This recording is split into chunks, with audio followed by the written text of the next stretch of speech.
Hello and welcome to Unleashed, the show that explores how to thrive as an independent professional. Unleashed is produced by Umbrex, which connects you with the world's top independent management consultants. I'm your host, Will Bachman, and I'm here today with Brian Ahearn, who is an expert in influence. He runs a firm called Influence People LLC, and he's written a book of the same title. Brian, welcome to the show. Thank you for having me on. I'm excited to be here, Will. So, Brian, after a long career, doing internal sales training at an insurance company, you set up your own practice now, doing sales training, on principles of influence and persuasion, to both, I understand, salespeople as well as executives and coaches. Let's talk about persuasive selling, because all the listeners of this show, we need to deliver our work as well as get the projects. Um, Talk to me. Give me let's do like a compressed version of one of your sessions. What are some of the key principles of persuasive selling that we should be aware of? Okay. Well, let me start with this. Brian Tracy, a very well-known author and sales trainer, says selling is the process of persuading a person that the value of what you're offering is greater than the price you're asking. I mean, that's really what it comes down to, is this: you're having a persuasive conversation, trying to change somebody's behavior and get them to say yes to whatever your product or service, or maybe it's an idea that you're selling. Um, and when I encountered the psychology of influence, the light bulb came on for me, and I realized this is the underpinning of all selling.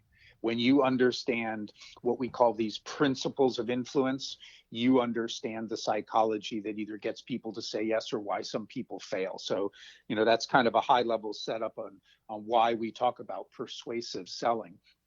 Um, these principles that we talk about were popularized by a man named Dr. Robert Cialdini. And I'm sure that many of your listeners have heard of Dr. Cialdini because he's the most cited living social psychologist on the planet when it comes to the science of influence. And his book, Influence, Science, and Practice, which came out in the mid 80s, has sold umpteen millions of copies and has gone through many rewrites and several editions. But he synthesized all of this information that was kind of out there when it came to persuasion and pulled it in and talked about these 6 principles of influence that I think really helped people wrap their minds around this subject that can be so overwhelmingly big. And what we do is we look at these principles that he popularized, and I very specifically take them and help salespeople apply them throughout the sales process. So as an example, when somebody is in a prospecting phase, the question really is, why would somebody want to give you any of their time? Because every salesperson is asking for just 15 minutes, which is always at least 30. And people who are in positions to make decisions, especially upper level executives in large corporations, if they gave that 15 minutes to everybody who asked, they'd have no time to do anything else. So as a salesperson, you really need to be focused on, why would anybody want to give me their time? And some of the psychology that would come into play there are the principles that we call authority, consensus, and scarcity. Authority being, if somebody's going to give you their time, they're going to want to know that you are some type of expert, or that the firm that you represent is well known and has expertise, something that they can rely on that could make their business better. We talk about consensus, or sometimes known as social proof. Who else are you dealing with that's benefiting from this, right? Because if you have this stable of customers who are similar to the one that you're reaching out to, and they're all succeeding, that's a powerful message that prospect should give you some of his or her time. And then finally, it would be scarcity. What do you offer that they can't probably get, or get in the form that you offer it somewhere else? Because if what you're offering is the same as what everybody else is, well, there's no reason to necessarily go with you. Now, we go a lot deeper into this, but it's a compelling case if you have demonstrated authority, that you've got the social proof of, look at all these others who are benefiting from what we do. And hey, by the way, you can't get what we offer, exactly what we offer, anywhere else. That's a compelling reason for somebody to say, I'll give you that 15 minutes. I'm interested enough at this point. So that's an example of one small aspect of the sales process, but how this psychology applies, because the only goal at that point is, can I get them to give me the first meeting? And Yeah. I've got to build that case. And psychologically, that's the best way to approach it. What it isn't is, let me throw the kitchen sink at you and hope something sticks. Yeah. Remind me I think in Cialdini's book, he goes over, I think, what, 6 principles, right? Could you remind us of the other 3? Sure. So we have reciprocity, which is that obligation we feel to give back when someone first gives to us. There's the principle of liking. It's easier for people to say yes to us if they know us and like us and trust us.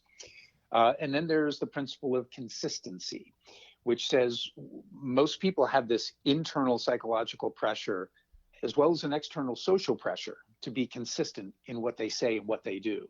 So those are the other 3 principles in addition to authority, consensus, and scarcity. Okay, cool. So, talk to us about some of the key kind of lessons that you'd give. Let's just give us kind of the quick tour. If you were giving a 1 or 2 day session on persuasive selling, what are some of the key points you want the salespeople to take away from that? Okay. Let's start with liking. It's true that somebody doesn't have to like you to do business with you.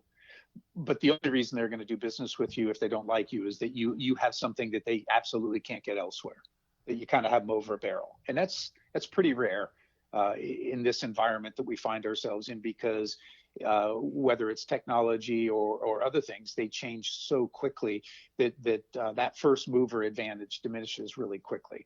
So when I talk to salespeople, I really emphasize the principle of liking.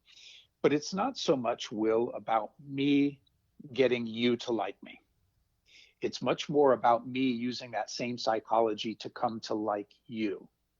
Because when that other person really begins to get a sense that you like them, well, we all believe deep down that friends do right by friends. And all of a sudden, the defenses start to come down. And there becomes this sense of, wow, that person really does seem to like me and care about my needs, and really wants to help.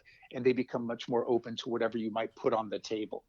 The good news is, the more you, as a salesperson, come to know and like the customers and the prospective customers that you're working with, the more that you do want their best. As I've worked with clients now over the years, and I really get to know them and get to know their operations and know them on a personal level, I really do want their best. And they receive it that way. And it doesn't mean that every time what I put on the table will be the best decision for them, because I don't have all of their information. But based on what I know, when I put something on the table, they receive it differently. It's not just, oh, here's somebody trying to sell me something. It's, Brian knows us and he likes us and he has our best interest at heart. Let's give this a close look. That's interesting. So that's a little counterintuitive. So rather than trying to be liked, try instead to like your prospective client or your client. Right. And what are your tips Yep. for doing that? How do you actually go out and Well, try to like someone? so here's the really good news, Will. The same things that will make you like me will make me like you. So when we find out that we have something in common, and as you and I chatted before we did this podcast, and we both realized we grew up in the same small town in Connecticut. I mean, that instantly, when I saw that created this sense of liking toward you. And I started thinking about all those good memories of Simsbury, and you get tied to those memories.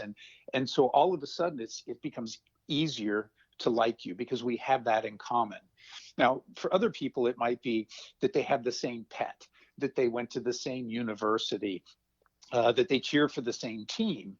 But you probably know this too, that when you realize somebody cheers for your team, all of a sudden they get the benefit of the doubt. It's like, he's a good guy or she's a good lady if they cheer for your team. So it's really important that we not only find these things out, but then we actively talk about them, because the more it works on you to come to like that person, again, the more they open up. But at the same time, the good news is they're also coming to like you because you share those things in common. So That's one way. And the other simple way is to look for ways to give genuine compliments. Because when you look for something that's good in somebody and you raise it to the surface, you speak it to them, or you put that in an email, the whole time you're convincing yourself they're a pretty good person. And it becomes easier to find those other positive attributes. And that's where that person, not only do they like the fact that you have recognized something they've done well, but all of a sudden, the endorphins are flowing. They look forward to their interaction with you. And so liking is really happening both ways. And that's how really people should go about building their relationship. Not how can I get Will to like me? It's how can I come to like Will? And I will just, at that point, let nature take its course. And I've seen it work for decades. All right, that's pretty cool. Okay, so seek to like your prospective clients. Okay, that's a great tip. Yep. What's the next tip? Another tip would be tapping into the principle of consistency. Now, the principle of consistency, as I said earlier, people feel this internal and external pressure to be consistent in what they say and what they do. The mistake that most people make, whether they're salespeople, leaders, business coaches, is that they tell people what to do. And when you tell somebody what to do, you have not engaged that psychology because they haven't committed to anything. And so they're not feeling that internal pressure to live up to their word. So the simple piece of advice that I give people is this: stop telling, start asking. When you ask somebody, hey, can you get me that sales report by Tuesday? And they say yes, they are far more likely to get you that sales report than if you just walk by their desk and say, hey, I need that sales report by Tuesday. They could look at you later and go, I didn't commit to it. I didn't hear you. I was too busy. They don't feel that same drive because they haven't committed to something. But when you ask, even if they don't want to necessarily do it, once they put that out there, we all at different times feel it, this drive within, like, I don't want to let myself down. I committed to that person. I don't want to let myself down. And so this is why it is so important to move away from telling people what to do and start asking them. Now, there's always the danger, too, that they could say no, right? I could say, hey, can you get me the sales report by Tuesday? And they say, yeah, I'm really busy. I'm not going to be able to meet that. But there's another principle called reciprocity, right? Which the obligation to give when someone first gives. If I give a little and say, hey, Joe, I realize that everybody's really busy around here. Any chance you could get it to me by Wednesday before the end of the day? Quite often, a concession like that is met with a reciprocal concession. And so the smart leader doesn't ask for something on the day they need it. They back that up and they give themselves opportunities for fallback positions in case the person that they're making the request of says no to them. Then they can have these fallback positions. And it's not a guarantee that somebody will say yes every time, but I do guarantee your listeners this: they'll hear yes a lot more by taking that thoughtful, strategic approach to their communication. Yeah. Now, tell me a little bit. Give me an example or some verbiage or some examples of how consistency would apply to sales. Okay. When we talk about this principle too, we also say, people generally don't argue against their own values, their beliefs, their self-interest, what they may have said in the past, what they have done in the past.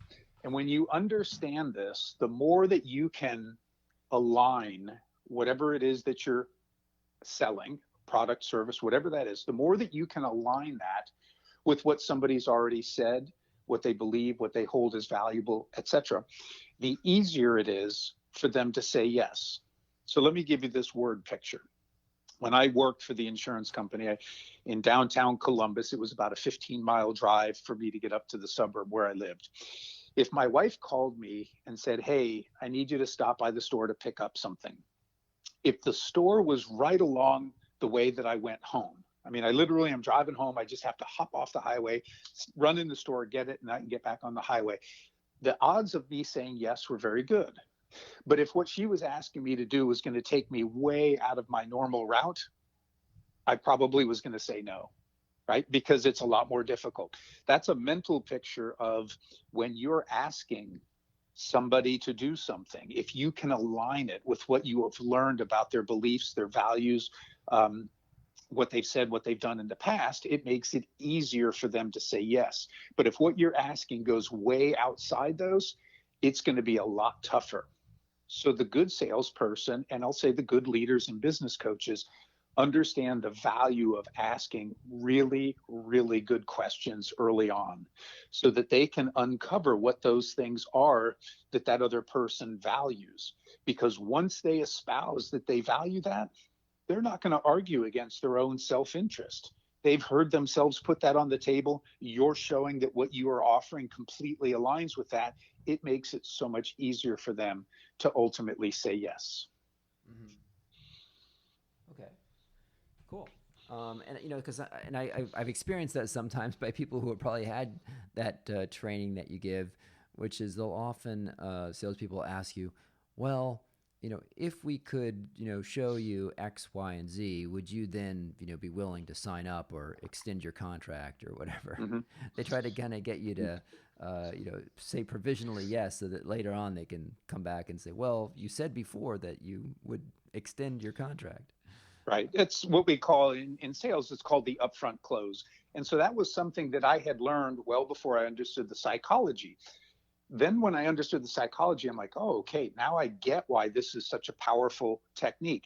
But the thing is, with all of this psychology, you have to internalize it so that when you verbalize it, it is you. It's authentically you. You don't want to sound like some robot who went to some school and learned this technique, and now they're word for word, they're turning around and saying it.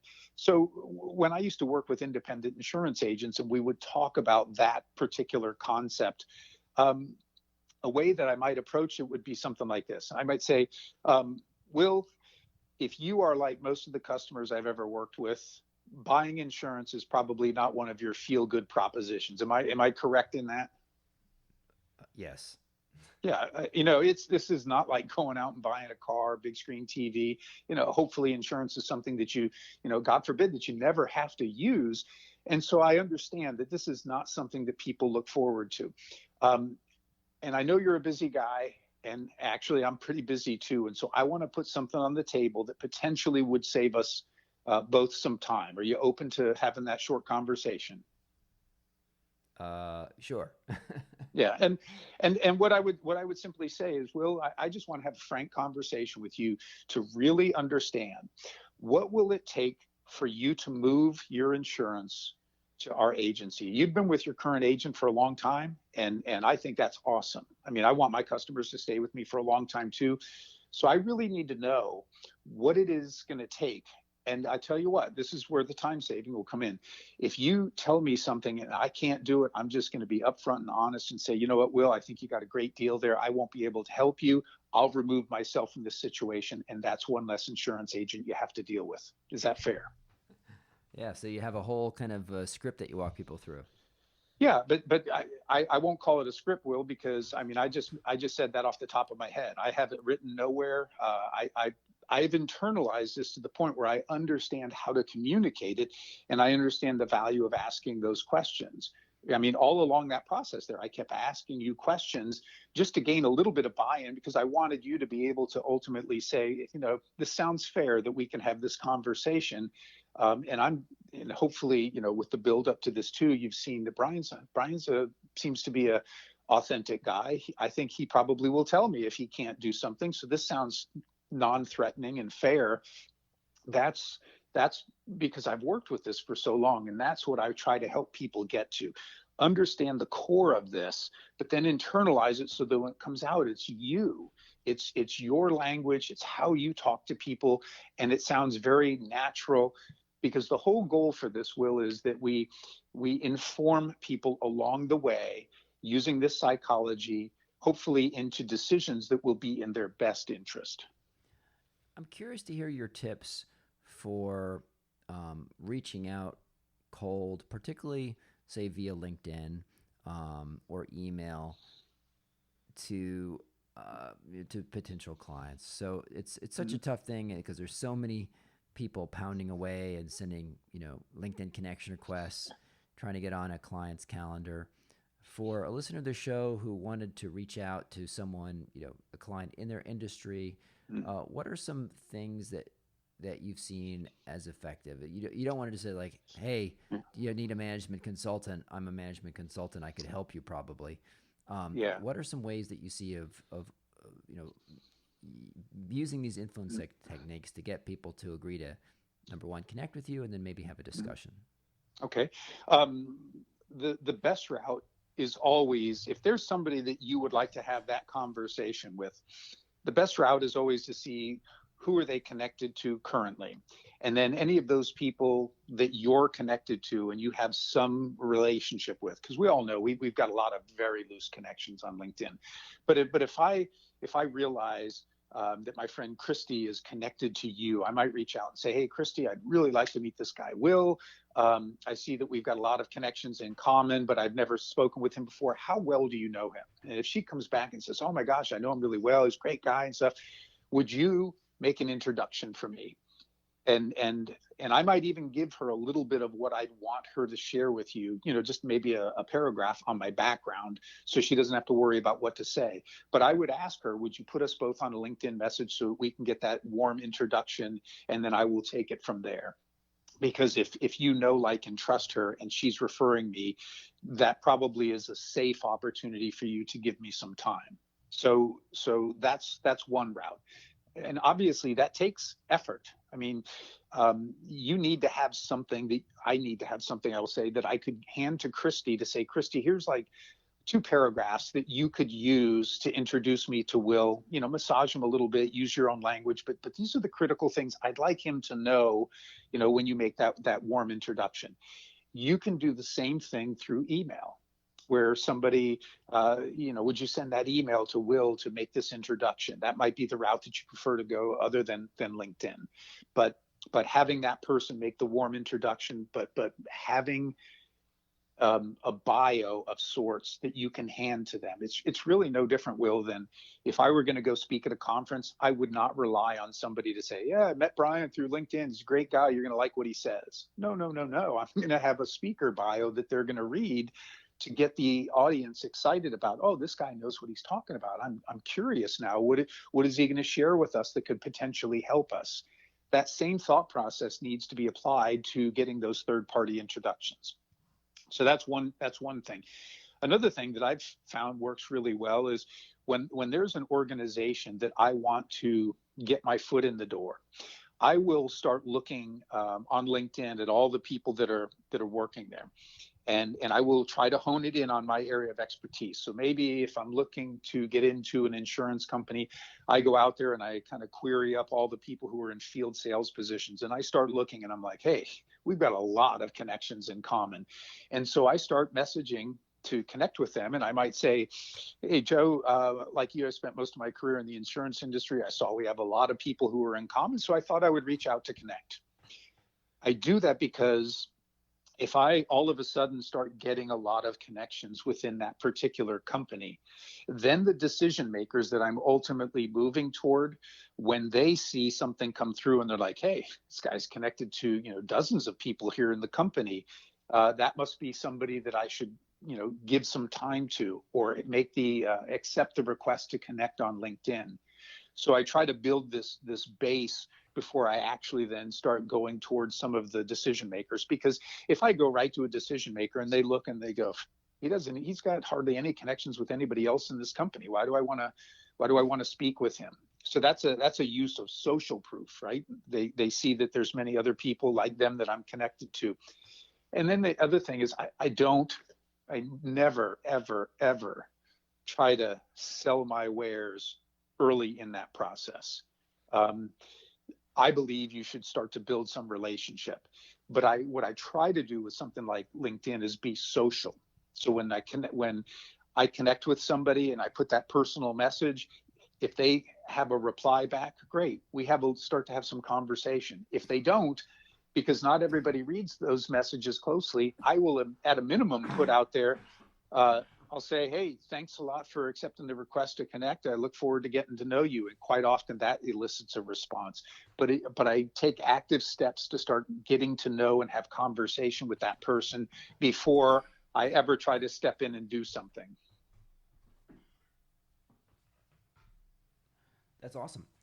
Um, Tell me about we talked about liking as one of the kind of key takeaways that you want Mm-hmm. salespeople to have: Mm-hmm. consistency, reciprocity. Tell me about Mm-hmm. some of the other techniques and sort of Okay. principles that you teach. Okay. Well, and I will say this, that I always try to steer clear of techniques, tips, tricks, whatever those common words are that people use, because um, I don't think a client wants to feel like they were techniqued or that used a trick on them or something like that. And so that's why I talk about these principles, and I talk about internalizing and understanding them, because then you understand how to apply them. Um, another one would be scarcity. Scarcity says that we value things more when we believe they're rare or going away. It is a natural human phenomenon. In fact, Daniel Kahneman won a Nobel Prize for his work with his late partner Amos Tversky for proving that humans feel the pain of loss anywhere from 2 to 2.5 times more than the joy of gaining the very same thing. When you understand that, you need to then be able to bring that into your conversation in a non-threatening, not a fear-mongering, not a Debbie Downer type way, but honestly to convey what someone may lose. So here would be an example. When I worked for the insurance company, and I did a lot of training with our field salespeople, in the fourth quarter, they were always in insurance agents' offices and trying to motivate them to hit certain goals so they could maximize their bonus, maybe win a trip, and all these things. Unfortunately, most of them went about it the wrong way. They would go out there and they'd say, "Hey, Will, I just looked at the numbers and you are so close to getting to President's Circle.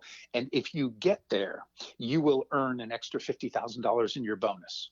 Now, that's going to be motivating, no doubt. Rewards motivate behavior. But what I would say, based on the research, is you would be more likely to work hard to hit that goal if the conversation sounded like this: "Will, I was just looking at the sales numbers and you are so close to getting to President's Circle. But if you don't get there, you will lose $50,000 of your bonus."